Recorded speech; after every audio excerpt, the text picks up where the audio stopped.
¿Quién será el nuevo presidente del Frente Amplio?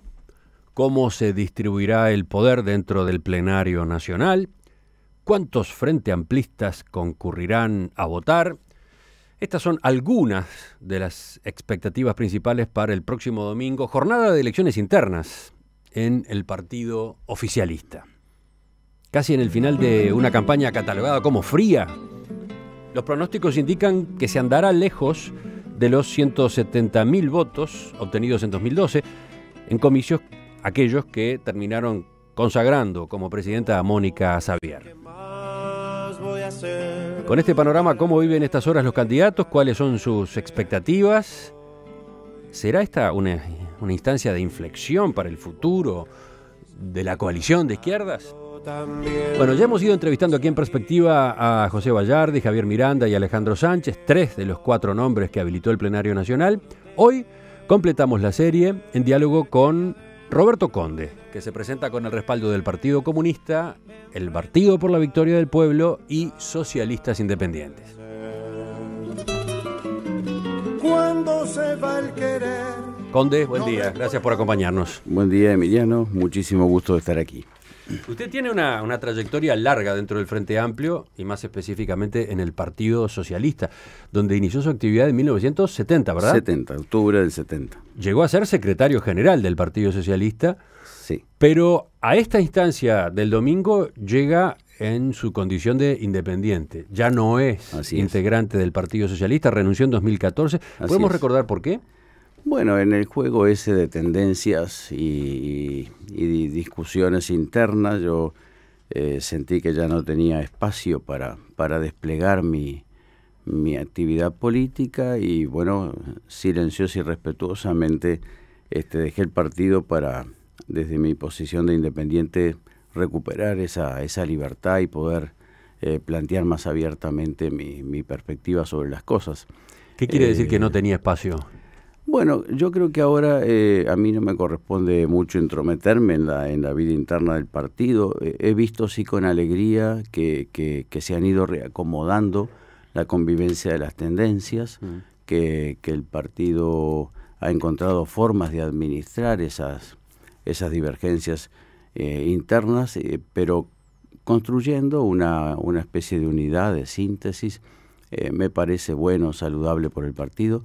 En aquel momento en que yo me fui no había madurado esa situación y yo entendí que no tenía espacio para desplegar mi pensamiento allí adentro, pero fue una decisión totalmente personal. Usted no tenía espacio, entre otras cosas, por ejemplo, por el lugar que iba a terminar teniendo en las listas al Parlamento. No era una cuestión de cargo. Yo le planteé en la carta que envié al partido, que es una carta breve, y además de respetuosa, muy afectiva, porque yo dejé 44 años de mi vida allí, de los que, por cierto, no me arrepiento para nada.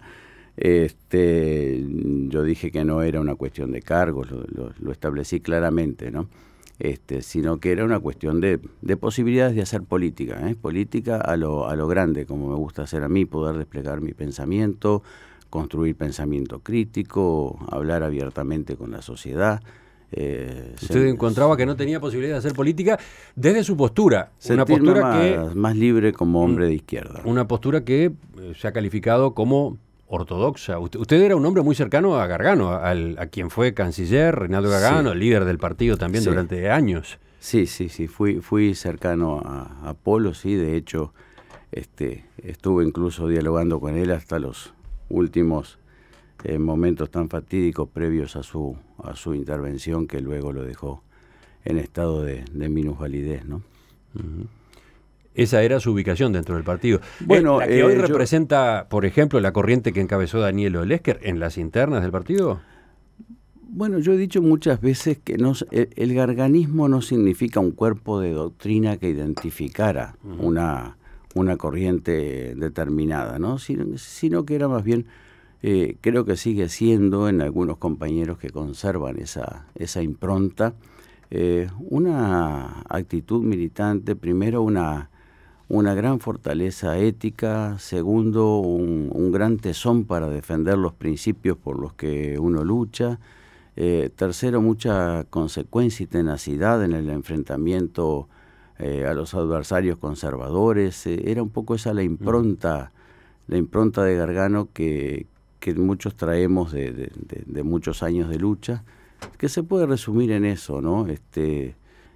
Firmeza, tenacidad, lo cual no quiere decir hostilidad ni dejar de jugar con las reglas, a mi juicio, muy civilizadas que tenemos en la sociedad uruguaya para hacer política.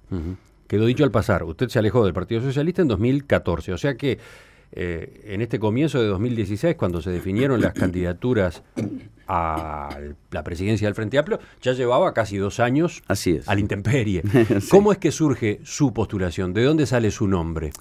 Bueno, en realidad quien puso mi nombre, que ya estaba un poco retirado a la vida particular, fue el compañero Mujica, que fue quien lo planteó públicamente.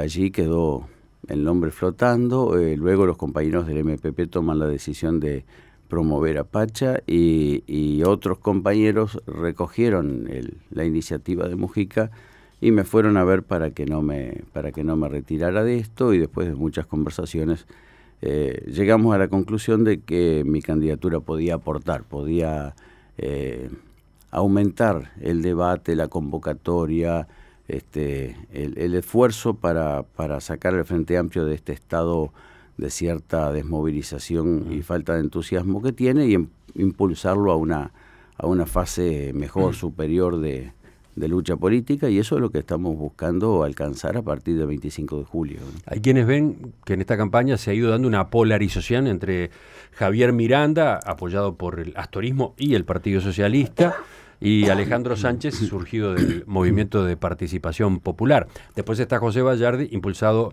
básicamente por su sector, la vertiente artiguista. ¿Cómo se planta usted en un escenario así? Bueno, lo que yo he visto y lo que me transmiten los compañeros que están militando y trabajando en las bases y en el territorio es que esa polarización no existe. Y en todo caso, mi objetivo es que no exista.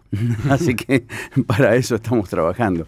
Ni existe ahora y trataremos de que no exista después, porque toda polarización es una tensión innecesaria dentro del Frente Amplio. O sea, ¿a usted le preocupa la idea de una polarización entre astorismo y mujiquismo en el Frente Amplio?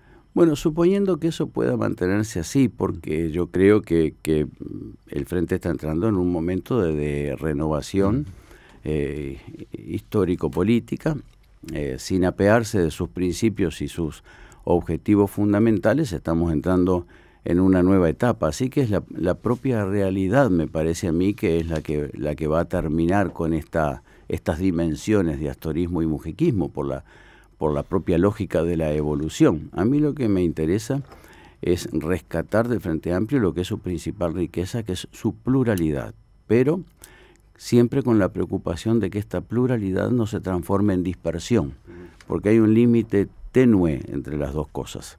Hoy el Frente Amplio está viviendo una dispersión. Lo he dicho públicamente que estamos bajo el riesgo de que nuestra pluralidad se transforme en dispersión, y por eso necesitamos hacer un gran esfuerzo de debate político y de síntesis política. ¿A qué se refiere con dispersión? ¿Puede explicar un poco mejor ese concepto?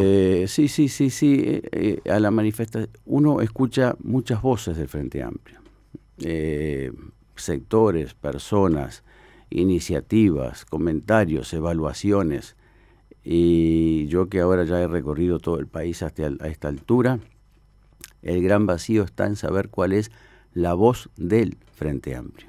Se escuchan muchas voces en el Frente Amplio, pero ¿cuál es la voz del Frente Amplio? ¿Y puede haber una voz del Frente Amplio? Tiene que haber una síntesis, porque si no estamos dando el espectáculo que estamos dando ahora, ¿no? De que terminamos perdiendo credibilidad si es que demostramos que tenemos dificultades para hacer una síntesis política. Tenemos que tener un fundamento común sobre la visión de la realidad y sobre nuestro plan de acción. Y todo el mundo capta que estamos con dificultades para eso. Un ejemplo es el trámite del proyecto de rendición de cuentas. Hemos tenido varios malos ejemplos. La forma en que hemos manejado el tema de educación ha sido disonante. La forma en que hemos manejado el tema de ANCAP ha sido peor. La forma en que estamos manejando ahora la coyuntura económica también tiene disensos y cosas mal sintetizadas que se hacen evidentes para todo el mundo. Bueno, esto se tiene que terminar. ¿Cómo se hace? Pensamiento político y articulación interna y conducción. Veamos el papel que el presidente del Frente Amplio puede jugar en ese sentido. Quizás la pregunta antes sea, ¿por qué quiere ser presidente del Frente Amplio? Bueno, porque los compañeros que sostienen mi plataforma consideran que mi trayectoria, mi independencia actual, los años de construcción de la fuerza política, pertenezco a la generación más joven de los fundadores. Esto no me da ninguna patente especial por sobre las generaciones más jóvenes, pero he vivido la historia de la conformación del Frente, conozco íntimamente su idiosincrasia, por decirlo así, los secretos de sus debilidades y de sus fortalezas, y los compañeros han pensado que eso puede ser útil en el momento actual. Y bueno, también los compañeros conocen mi trayectoria en materia de debate político, de pensamiento político, de construcción de pensamiento crítico. Creen que es necesario aportar desde esos ángulos y me convencieron que me quedara y aquí estoy. Pero ¿cómo concibe usted el papel del presidente del Frente Amplio? El papel del presidente en este momento es muy importante porque es necesario marcar una impronta de conducción muy nítida que ayude al Frente Amplio a retomar la agenda del país. Ha tenido perfiles muy diferentes ese cargo. Sí. ¿No? Sí, si pensamos sí. Toda la época en la que fue Sereñi presidente, Claro. encontramos un estilo. La etapa de Tabaré Vázquez marcó otro. Y bueno, después estuvieron, ¿no? las Sí. etapas de Jorge Brovetto, de Mónica Xavier. Da la impresión de que no hay un modelo. No, porque hay momentos y épocas, ¿no? Es decir, estamos en una diferente época a la época fundacional que condujo Sereñi, que fue la conducción de Sereñi. Cambió la correlación de fuerzas políticas en el Uruguay. Uh-huh. Fue un hecho de trascendencia histórica, sin él no hubiera sido posible. Sereñi era un líder, jugaba como líder, era una especie de jefe político, Sí, ¿no? fue un jefe político, pero que además logró, a través de su conducción, esto que estamos diciendo, cambiar la vida política del Uruguay, ¿no? Cuando él dijo, después de aquellas elecciones de 1971, con aquel 18%, apenas 18%, que a muchos llegó a desalentarnos, y él dijo, hemos quebrado definitivamente el bipartidismo político en el Uruguay, se abre una nueva época del país. Él puso la brújula política en nuestras vidas y nosotros todos absolutamente convencidos de que era posible, militamos en masa para cambiar el Uruguay y aquí estamos, ¿no? Bueno, ahora en cada coyuntura aparecen nuevas presidencias. Yo creo que el momento que le toca vivir al Frente Amplio de aquí en adelante es más difícil que el que le tocó vivir, por ejemplo, a Mónica Xavier, que por cierto Mónica hizo una buena presidencia, pero los años que nos esperan son más difíciles. ¿Por qué? Porque el marco internacional es muy hostil desde el punto de vista económico, desde el punto de vista político, porque, como dije antes, se ha debilitado nuestra capacidad de hacer síntesis política y de construir pensamiento crítico sobre la realidad. Y porque el gobierno, este tercer gobierno del Frente Amplio ya no las tiene tan fáciles como los dos anteriores, porque le está costando, porque hay un desgaste frente a la opinión pública. Hay un desgaste frente a la opinión pública, hemos cometido errores importantes de comunicación, en fin, tenemos que remar con una situación difícil. De eso hablaremos enseguida, pero entonces,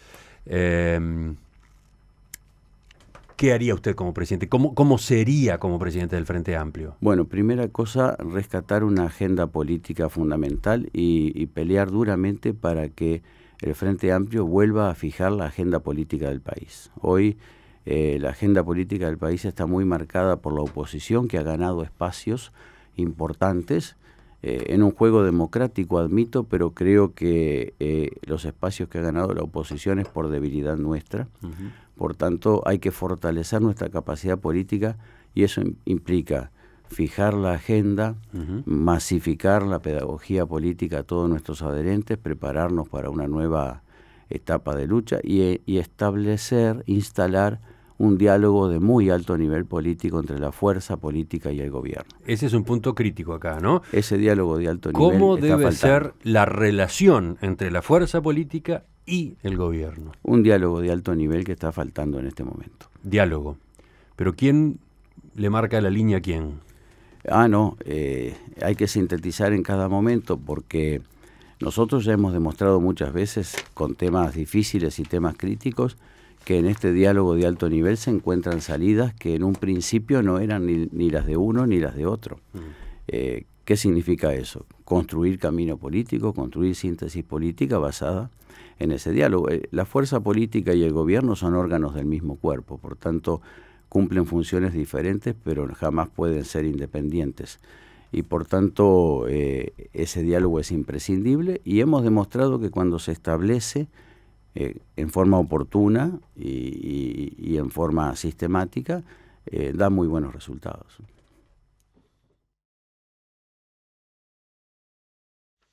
Roberto Conde tiene 63 años, es miembro fundador del Frente Amplio, fue militante de base, integrante de la mesa política, legislador en 3 períodos e incluso formó parte del Poder Ejecutivo como subsecretario de Relaciones Exteriores. Justamente tiene una experiencia vasta en asuntos internacionales y temas de integración regional. Además de su gestión en la Cancillería, fue, por ejemplo, protagonista activo del proceso que terminó en la instalación del Parlamento del Mercosur, el Parlasur, ¿no? Hoy se presenta como candidato a presidente del Frente Amplio con el respaldo del Partido Comunista, el Partido por la Victoria del Pueblo y Socialistas Independientes, entre otros.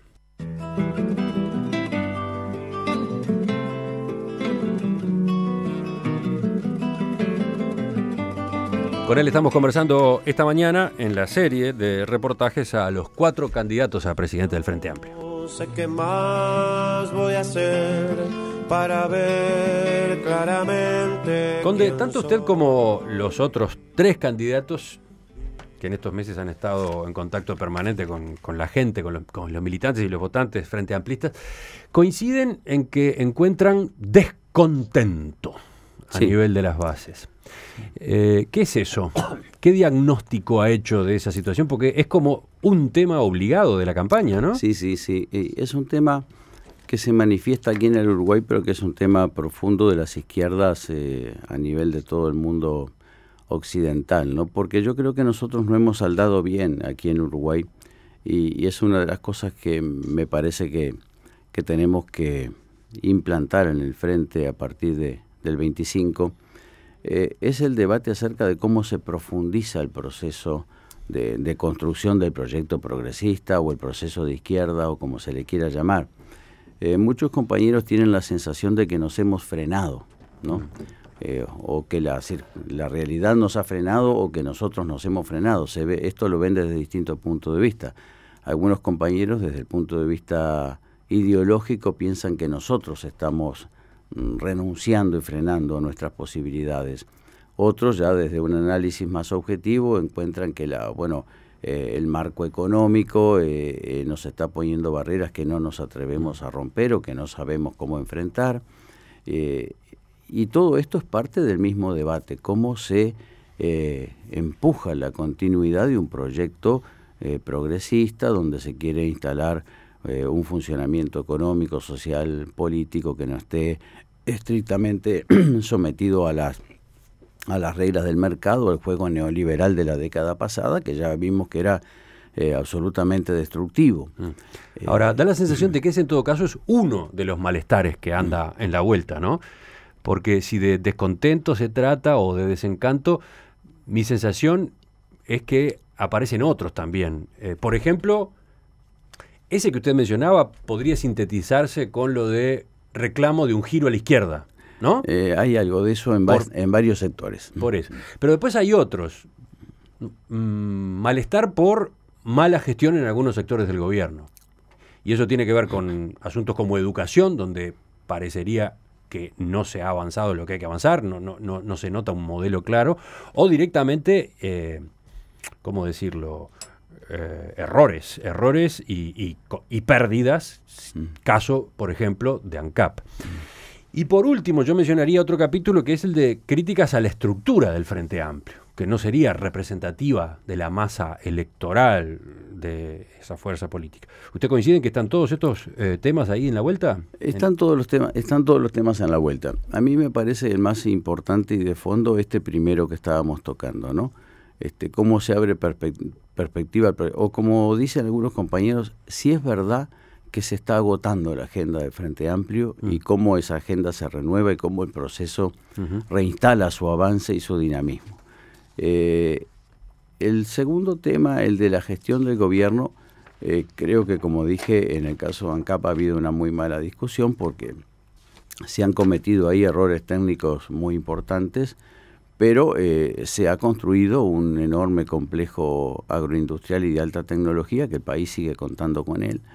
Esto, comparado con la situación de 2005, cuando todo ese complejo estaba convertido en chatarra, es un gran avance. Ahora hay que lograr que ese complejo ahora produzca, recupere la capitalización que se le ha tenido que inyectar, y si es bien manejado, en los próximos años eso se irá recuperando. No me parece un tema dramático. Yo no creo que el Frente Amplio vaya a perder el apoyo de la sociedad por el tema ANCAP, porque estratégicamente la recomposición de la empresa estratégicamente está bien definida. Lo que los resultados han sido malos, han tenido errores técnicos importantes, ha habido comportamientos de mercado que en Uruguay no podíamos prever, como el desplome del precio del petróleo, cuando, bueno, si nos cuesta $70 producir biodiesel, en aquel momento era rentable y había que hacerlo, ahora no hay que hacerlo, bueno, pero creo que está instalado un gran patrimonio económico público que va a ir recuperando parte de esta capitalización. De todos modos, esa no es la visión de todos los Frente Amplistas. No. Sin duda que no es la visión de la oposición, pero adentro del propio Frente hay quienes lo ven de otra forma, ¿no? Bueno, hay gente... De manera mucho más crítica. Sí, pero hay gente que ha exagerado y ha dicho hemos cometido horrores y tal. Sí. Incluso, increíblemente, algunos Frente Amplistas han dejado traslucir la sospecha de que se puede haber cometido alguna falta ética o algún delito o algún acto de corrupción. Bueno, eso... El Frente Amplio hace 11 años que conduce un país que está considerado entre los más transparentes del mundo, ¿verdad? Ustedes también, los periodistas, lo han comentado muchas veces, hasta con cierto orgullo nacional que no hay que despreciar. Bueno, pero ese país lo administramos nosotros. Por tanto, el país es un país que no tiene corrupción o que tiene muy bajos índices. El Frente Amplio es una fuerza política que tiene índices casi mínimos o inexistentes de corrupción, o mínimos. Los casos de corrupción que hemos tenido nosotros mismos los hemos hecho investigar, y en ANCAP, si aparece algún caso de corrupción, el Frente Amplio no va a pretender tapar ni disimular absolutamente nada. Pero usted se encuentra con este tema, conversando mano a mano, encuentro, estos días de campaña. Este tema parece, sí, pero yo quiero reafirmar en esto, en el diálogo con los compañeros, lo sostengo muy enfáticamente, reafirmar de que no se trata de lanzar sospechas. Si hay algún caso de corrupción, nosotros seremos los primeros en soltar esa mano para que caiga quien tenga que caer, pero no podemos dejarnos envolver en sospechas que no tienen hasta ahora ninguna semiplena prueba de nada, ¿no? Y el tercer capítulo de lo que podríamos llamar disgusto, desencanto, ese con la estructura del propio partido Frente Amplio. Sí, hay una cierta burocratización, hay que cambiar esa forma de desplegar la militancia y hay que tomar iniciativas importantes. Tenemos que tener una prensa online que comunique con nuestros... Tenemos un padrón de cientos de miles de adherentes, en teoría 400.000, eso cuando se depure quedará en 100 o 150.000. Ya la masa de votantes actuales, más la gente que tenemos empadronada, puede constituir una masa de personas de 200.000 personas. Y nosotros no tenemos una comunicación online permanente con esa enorme cantidad de gente. Es un desperdicio de oportunidad de hacer política en una masa ciudadana muy amplia. Tenemos que recuperar nuestra capacidad de hacer pedagogía política. Tenemos que hacer funcionar la Fundación Liber Seregni para producir pensamiento crítico, investigar las posibilidades de desarrollo de nuestros proyectos. ¿Hay que cambiar la estructura orgánica? ¿El plenario nacional, por ejemplo, el Congreso? No hay que cambiar el estatuto porque el estatuto requiere 9 décimos para ser cambiado. Es prácticamente unanimidad y tenemos que preparar mucho el terreno si queremos cambiar nuestros fundamentos orgánicos. A mí me parece que podemos cambiarla, con el actual estatuto podemos cambiar y renovar completamente la práctica del Frente Amplio. No es un obstáculo el estatuto. ¿Qué dice a propósito de la posibilidad de que la votación del domingo se interprete como una especie de plebiscito sobre la gestión del gobierno? No, creo que va a ser interpretada, si es menor a la de 2012, que seguramente lo será. 2012 fue de 170.000 personas, ¿no? Exacto, la cifra que usted mencionaba al principio, que es exactamente así. 220.000 habían votado la primera vez que se hicieron este tipo de elecciones. Claro, eran momentos de euforia política. Esta vez va a ser menor, bastante menor, no sabemos cuánto. Eso se va a querer interpretar como un debilitamiento del Frente Amplio. Yo lo veo al revés, lo veo como una oportunidad, por lo menos en estos 90 días hemos estado trabajando en todo el país, para transformar esto en una oportunidad de relanzar el Frente Amplio a la lucha política, ¿no? Y creo que con una masa de decenas de miles de votantes y con esta movilización de todo el casco militante que hemos logrado y con las medidas que pensamos tomar para rectificar, para corregir la situación, estas cosas que he dicho, los cambios en la estructura, el alto nivel de diálogo entre fuerza política y gobierno, solucionar el endémico problema de la comunicación y de la falta de prensa del Frente Amplio, llegar a algunos acuerdos estratégicos con el gobierno sobre qué es lo que hay que hacer de aquí a 2020, tener muy clara la agenda 2016-2020 y luego unir a todo el Frente Amplio detrás de esos objetivos. Ese debate no está terminado, está en plena ebullición ahora con el tema de la rendición de cuentas, pero tenemos que tener claro, bueno, el 6% para la educación, el plan de cuidados, la inversión para seguir consolidando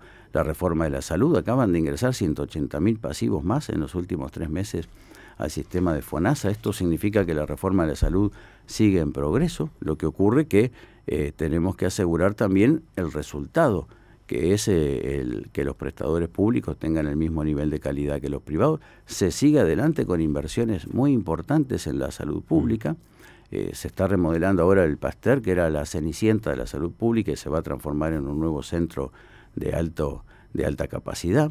Bueno, tenemos que asegurar estos 8.000 millones de dólares de inversión pública, etcétera. Me refiero, el manojo de los grandes temas, discutámoslo con el gobierno, reafirmemos esos objetivos, sepamos que esa es la agenda 2016-2020, yo a esto le llamo acuerdo estratégico 2016-2020, y a partir de ese momento todo el Frente Amplio unido detrás de ese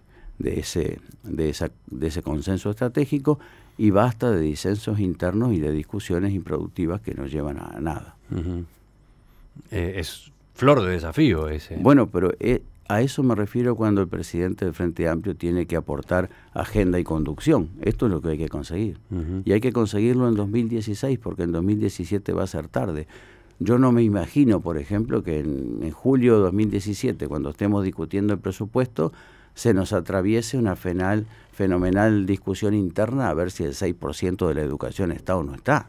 Eso sería un suicidio político. Claro, usted se refiere a lo que va a pasar en 2017, que cuando se discuta la segunda parte del presupuesto. El presupuesto porque para los 2 recordemos años. Que el gobierno 2 de Tabaré Vázquez eligió enviar al Parlamento el año pasado un proyecto de presupuesto sui generis que solamente vale para los 2 primeros años, ¿no? Claro, ¿sí? Y usted ¿está preocupado por lo que va a ocurrir entonces en 2017, sobre todo teniendo en cuenta el antecedente de este año? Estoy preocupado para que la fuerza política tenga una síntesis clara, un consenso, por eso le llamo estratégico, porque es la visión de nuestro quehacer de 2016 a 2020, que termine con este estado de permanente discusión, de ensayo y error, que no nos enfrentemos a hechos consumados que después la fuerza política no pueda convalidar, como el caso del aumento del impuesto a la renta en la franja de 33.000 a 50.000, que tuvimos que rectificar, que tengamos muy claro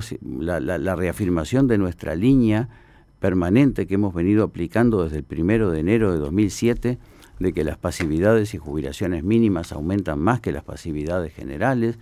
Me refiero a estos temas, tienen que quedar claros para nosotros y para la opinión pública, cerrar todos estos debates en 2016 y el Frente Amplio encolumnado definitivamente hacia 2020 en la defensa de este programa. Lo que pasa, claro, en 2020 es la próxima elección. Fines de 2019. Y está en juego la continuidad del Frente Amplio. ¿Usted entiende que las cosas se han ido dando de manera tal que hay un riesgo de que el Frente Amplio no siga, de que la oposición recupere el gobierno? Esa es su preocupación. Es muy prematuro eso. Lo que sí tengo absolutamente claro, que el frente así como está no puede seguir. Porque está... ¿Que no puede seguir? No puede seguir gobernando, no puede seguir en este estado de movilización débil, de propuesta de agenda débil, de una capacidad de lucha que uno no la nota fuerte, tonificada, es decir, que no salimos a marcar en toda la cancha, por hablar. No, esto tiene que cambiar definitivamente. Yo no voy a hacer pronósticos a 3 años porque la vida política de los países es muy cambiante y muy contradictoria. Hay gobiernos de derecha en la región que han asumido con bombos y platillos y ya el bombo se les rompió el parche a 6 meses de empezar. De modo que no quiero hacer pronósticos, pero sí tengo muy claro que el Frente Amplio a partir del 25 de julio tiene que ingresar en una fase superior de su vida política en comparación a lo que tenemos actualmente. En perspectiva, da que hablar. Roberto Conde, candidato a presidente del Frente Amplio, apoyado por el Partido Comunista, el Partido por la Victoria del Pueblo y Socialistas Independientes. Le agradezco que nos haya acompañado esta mañana. No, Emiliano, ha sido un gusto y hemos metido el dedo en los temas, me parece, sensibles para el país. Volvemos a conversar en cualquier momento. Muchas gracias.